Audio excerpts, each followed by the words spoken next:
So let's come back to our discussion. So next topic that I'm going to discuss, it's a very good topic. We must have got surprised sometimes when you hear this term, Heisenberg's uncertainty principle.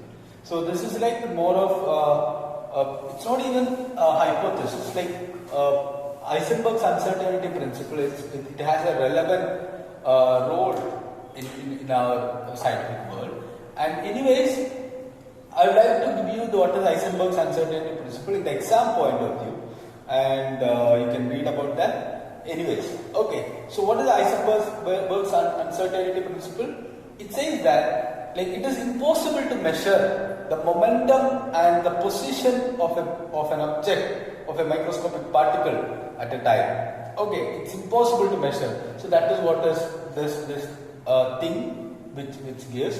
So delta x is the position, the instantaneous position, and delta p is the instantaneous momentum of that body, which is greater than or equal to x cap by 2. So where x cap is nothing but h by 2 pi. So it would be h by 4 pi. H cap is nothing but h by 2 pi. So it will be delta x into delta p is greater than or equal to h by 4 pi.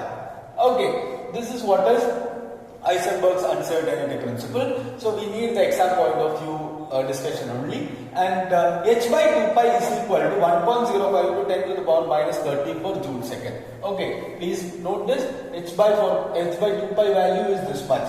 Okay, and h value, that is Planck's constant value. I think you all know Planck's constant value, and 6.6 into 10 to the power minus 34 joule second. So this is what is Planck's constant.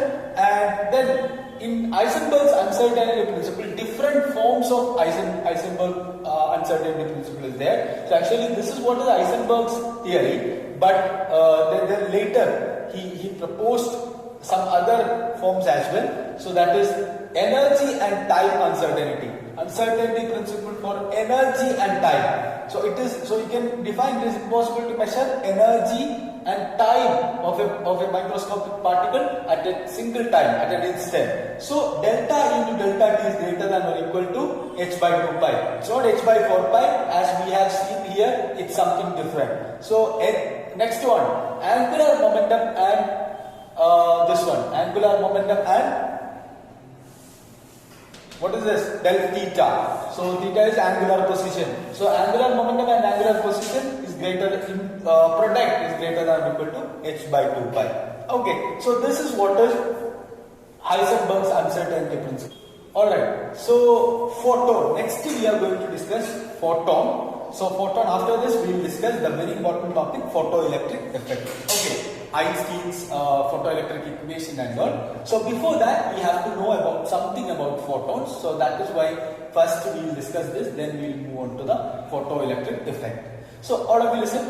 So here photon, energy of the photon. How much is the energy of photon? And what is photon actually? So Einstein proposed that the light is a pack. It's a combination, or it's nothing but it's a quantum of photons. I mean, it's a packet of energy. Photon is nothing but it's a packet of energy. So these packets are combined and are joined to form the light rays. So that is what is light according to Einstein. So let's discuss that.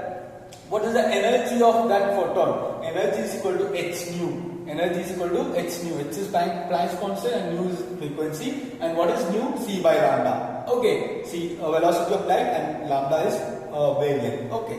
So hc by lambda. Again, in electron volt we can write it in some other way. That is hc by E into lambda. Then we have converted, this is in joule, we have converted into electron volt. Okay. So this value hc by E value is we know all those values, substitute it, and then we will get 1, 2, 3, 7, 5. So I remember it like that, 1, 2, 3, 4, 5. So instead of 4, you can give 7. So 1, 2, 3, 7, 5 divided by lambda. Lambda should be in angstrom.